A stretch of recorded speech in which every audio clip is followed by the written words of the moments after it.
Independent and dependent events. Independent events.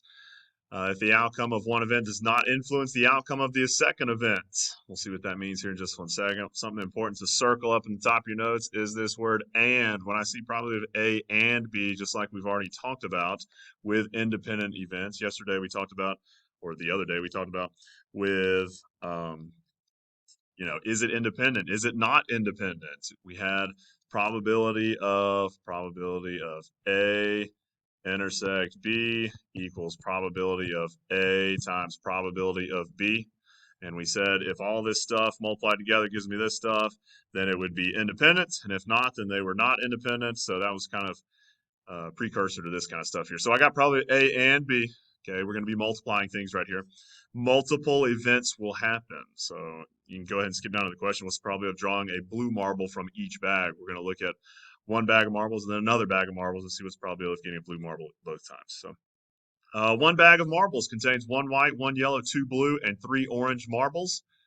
All right, so how many total marbles we got in that first bag? 1 plus 1 is 2, plus is 4, plus 3 is 7. So in the first bag, we got 7 total marbles. And how many of those are blue marbles? 2. Multiple events. We're going to multiply right here. And then a second bag contains 2 white, 3 yellow, 1 blue, and 2 orange marbles. So how many total marbles are in that bag? 2, 5, 6, 8 marbles in that bag. And what's probably drawing a blue marble from that bag? 1 blue in that bag. And we would just multiply that. That'd be 2 over 56. That would reduce to 1 out of 28. You could punch out in your calculator and it would give you that answer right there. Independent events. Courtney flips a coin twice and gets tails both times. So just imagine, you're flipping this coin, got your quarter, you're flipping it. Wow, there's tails. Flip it again. There's tails. We flipped it twice and got tails. What's the probability Courtney will get heads the third time she flips a coin? The question is, do those first 2 times, those first 2 flips, affect that third flip of the coin? No, they don't. So the probability Courtney will get heads the third time will be 1 out of 2, 1/2. You could write that as 0.5. You could write that as 50% if you wanted to. Doesn't matter either way. Generally, when it's asking for probability, you're going to leave it as a fraction. Next problem on the top right is very similar to that, ever so slightly different. Very similar, but slightly different, very different answers. What's the probability that Courtney flips a coin 3 times and gets heads the first time, tails the second time, and tails the third time she flips the coin? This time there are multiple events happening. That's where this and is going to come into play. We're going to multiply. Probably A and B, we're going to multiply. So she flips a coin the first time. What's the probability she gets heads on the first one? 1/2. What's the probability we get tails the second flip? 1/2. What's the probability we get tails the third time? 1/2. And then you punch all that in your calculator because some of you think that that's 1/6. Then you would be wrong. 1/2 times 1/2 times 1/2 would be 1/8. And you can make that a decimal or a percent if you really wanted to. I like the 1 over 8. A teacher has 6 red apples, 4 yellow apples, and 2 green apples in a bucket. Because that's what teachers do. We carry around apples in a bucket. I have a bucket. I had to take it home with me. It's not at school. Bring it back every day. Hide it. Maria will choose 2 apples at random, replacing the previous one each time she picks a new one. How about you underline that for me? Replacing the previous one each time she picks a new one. So it says that teacher's walking around with a bucket, and then Maria is apparently some creeper that follows this teacher with apples in the bucket. So Maria is creeping behind this teacher with apples in the bucket, and Maria is going to take 2 apples. Okay. So it says, what's the probability that Maria will choose a red apple and then a green apple? So she's going to pick one apple, look at it, and say, wow, that's a red apple. And then she's going to replace it, put it back in the bucket, and say, oh, hey, let me see if I can get a different apple. She's going to pick it out and say, oh, a green apple. We want to know the probability of that happening. So first apple is red. How many total apples we got here? I think I got 12. 6, 4, and 2 make 12 total apples. And probability one of them is going to be red is 6 out of 12. And multiply. Then a green apple. Okay, so Maria's really creepy. She's following this teacher with apples in a bucket. She reaches in, gets a red apple. Wow, look at the red apple. And then she replaces it. She puts it back in the bucket. How many total apples are in the bucket now? 12. Yeah, put it back in there. And then how many green apples? 2. You could punch that in your calculator and you would be able to tell that that is 1 over 12. The probability of that happening is 1 out of 12. Dependent events. Notice these still say A and B. If one event has an influence on the outcome of the second event, we'll see what that means here in just a second. Tony casts his line into a pond. This is one of those stupid problems. Stupid problem. Tony casts his line into a pond containing 7 catfish, 8 brim. That's how you spell brim if you're wondering. 3 trout and 6 northern pike, whatever that is. This isn't a pond. This is like the aquarium at Cheddar's. If it had catfish in it and brim in it and northern pike, whatever those are. This isn't a pond. This is like a bathtub with fish in it. Anyways, when Tony catches fish, he keeps them. So unlike Maria, the creepy girl who's following the teacher with the apples in the bucket, Tony's not going to put the fish back in the pond. He's going to keep them. Okay. So what's the probability that Tony will catch a brim on the first cast? Well, the first cast, how many total fish we got in there? 7, 8, 3, and 6. I think there's 24 total fish in there. And catch a brim. So we got 8 out of 12. And then he's going to keep that brim out. So how many total fish are in the pond now? 23. How many brim are in there? Remember, we kept that one out. Now there's only 7. So you punch out in your calculator to give you an answer. It'll reduce it. I think it's going to be 7 over 69 is your answer. And you can write that as a decimal if you wanted to. That's good enough. Dependent event. So this one, influence the outcome of the second event. This one is being influenced right here. That 23 changed. Therefore, it's dependent event. Okay. Speaking of stupid problems, this is another stupid problem. Russ is pulling 2 socks out of the washing machine in the dark. First question is, why doesn't Russ cut on the light? Right? That's a legitimate question.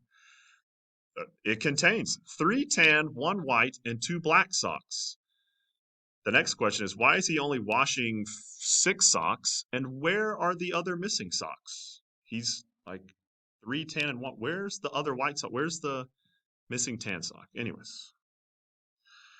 All right, Russ is pulling 2 socks out of the washing machine in the dark. It contains 3 tan, 1 white, and 2 black socks. If Russ reaches in and pulls out the socks one at a time, I'm assuming in the dark, yeah.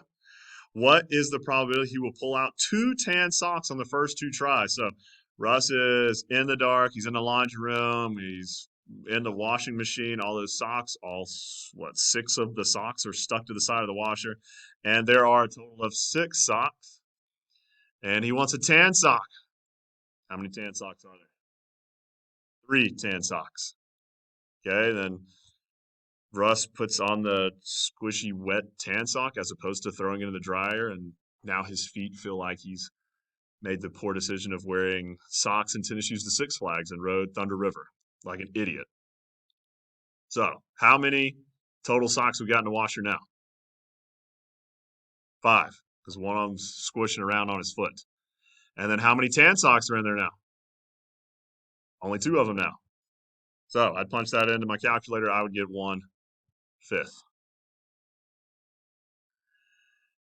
Next problem, we got Maria being creepy again. A teacher has 6 red apples, 4 yellow apples, and 2 green apples in a bucket. Maria will choose 2 apples at random without replacing. So Maria is not only creepy this time, she is a thief.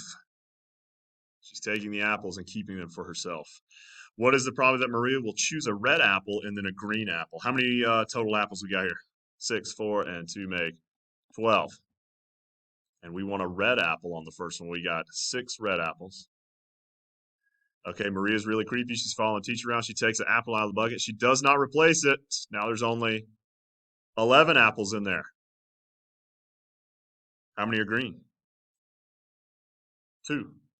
Punch on your calculator. I think you get 1 out of 11 after it reduces. 1 out of 11. Okay. The next set is not on your notes, but I want you to watch these because these will be on a review sheet later on. So if you got a sheet of scratch paper or something, scribble these down somewhere. These are important. They'll show up on a quiz later on. Okay. A code consists of a digit chosen from 0 to 9, followed by a letter of the alphabet. What is the probability the code is 9Z? Well, this is kind of like password protection. Why do you have to have so many characters? Why do you have to have so many letters and capital letters and all that kind of garbage? Okay. So, what's the probability the code is 9Z? On this password, it is not really, you know, an excellent password, where it turns green and says, excellent. This is hard to guess right here. 9Z would not be a difficult one to guess because a digit chosen from 0 to 9, what's the probability I choose that 9 right there? Well, how many digits are there from 0 to 9? Some people said to themselves, well, 9. No, that'd be incorrect. There are 10. 0, 1, 2, 3, 4, 5, 6, 7, 8, 9. So the probability I get a 9 on this first spot in my password would be 1 out of 10. What's the probability I get a Z? Well, how many letters of the alphabet are there? Sing, your little alphabet song. If you get confused, you can sing Twinkle Twinkle Little Star. It's the same little melody. If you're wondering, is melody the right word? I don't know. Z, 1 out of 26 letters. Multiply. That means you have a 1 out of 260 chance of guessing someone's password if this is the criteria. A letter, a digit, followed by a letter. Okay? Next one. A code consists of a 2-digit number chosen from 00 to 99, followed by 2 different letters of the alphabet. I want you to underline the word different because that's the only place people mess up on these. 2 different letters of the alphabet. What's the probability the code is going to be 12MN? So I'm going to make 4 places for us for our password. That's the easiest way. Sometimes people try to say, well, it's 1 out of 100. That's not the easiest way, I promise. We have 4 different characters in our password. 12MN. What's the probability we get a 1? Well, that's 1 out of 10. We just said there were 10 digits. And what's probably I get a 2? Well, that's 1 out of 10 as well. And then it says followed by 2 different letters. What's probably I get an M? We just did that. There's 26 letters. Important word is different. So if I chose an M on that first one, I can't get an M on the next one. So how many letters do I got to choose from? 25. You'd punch all that into your calculator. I would suggest just saying, up top, 1 times 1 times 1 times 1 is 1 up top. And then in your calculator, type 10 times 10 times 26 times 25. And then it would give you 1 out of 65,000. Okay? That's how I would go about it. I would push pause. I would try that next set. I think there's another set right here. Oh, no, it's different letters right here. This is extra practice too. Let's look at this. You write each of the letters of the word Mississippi on pieces of paper and place them in a bag. You randomly draw 1 letter. Do not replace it. Underline, do not replace it. Then randomly draw a second letter. What's the probability the first letter drawn is an I? Well, how many letters we got in Mississippi? 1, 2, 3, 4, 5, 6, 7, 8, 9, 10, 11. And we got 11 letters in Mississippi. So probability the first letter drawn is an I. How many I's are in Mississippi? 1, 2, 3, 4. And then the second letter is an M. It said do not replace it. How many letters we got? We took 1 out. Now we've got 10. Did not replace that letter. And how many are M's? It's a 1. That would be 4, 2, I think it's 2 out of 55. Little mental math there. If your calculator tells you differently, it's right. I'm wrong. Next one, you write each of the letters of the word Mississippi on a piece of paper. So we got 11 letters. You randomly draw 1 letter, replace it. We're replacing it, then randomly drawing a second letter. What's probably the first letter drawn is a P. So we got 11. We got 2 P's up there. And then we replaced it. So we still got 11 letters.